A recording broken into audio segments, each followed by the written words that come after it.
After a soggy day yesterday where some of us picked up over 1.5 inches of rain down into Poplar Bluff, things have cleared out, and elsewhere around the region, right here in Carbondale, we saw almost 1 inch of rain and just a little over 1 inch down into portions of Cape Girardeau, Missouri. But as I was saying, things have cleared out and things are clear in Mount Vernon with mostly sunny skies and traffic is flowing.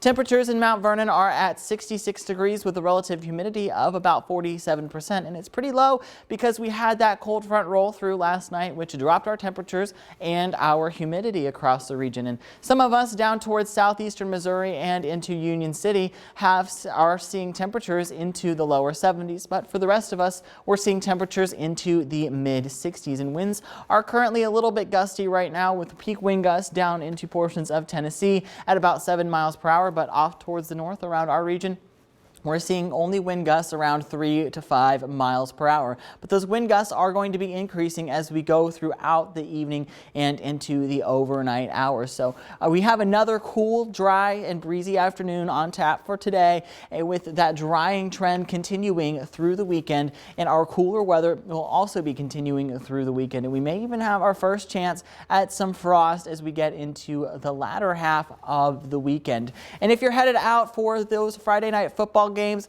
our temperatures are going to be into the 60s at the start and then very quickly cooling into the upper 40s by 9 to 10 o'clock as we go into the overnight hours. And temperatures are really going to be dropping as we go into the overnight hours. But it could be, as I was saying earlier, a little bit gusty out there with peak wind gusts of about 25 miles per hour and maybe even up to 27 miles per hour in some spots. But those peak wind gusts will be dying off very quickly and returning to about 20 miles an hour as we get into the middle of overnight tonight at about 12 a.m.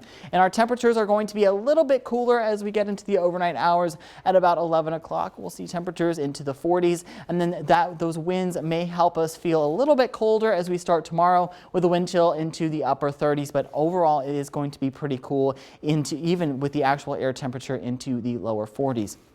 By lunchtime tomorrow, we'll be seeing temperatures that could be into the low 50s again by lunchtime. So it is going to be a little bit cooler out there. And again, those wind gusts are going to be helping us stay a little bit cooler than where we would normally be. So by 3 o'clock, I'm expecting temperatures to top out at about 60 degrees before quickly falling back into the upper 40s. And again, wind gusts could make it feel slightly cooler out there. So your high tomorrow is going to be about 60 degrees with a high of 67 on Sunday and mostly sunny conditions both days. But Saturday night going into Sunday, we could see our chance of our first frost, and that's because our overnight temperatures Saturday night going into Sunday will dip down into the upper 30s for most of us. So keep that Storm Track 3 app handy because we may get a frost advisory out of this system because it will be unseasonably cold.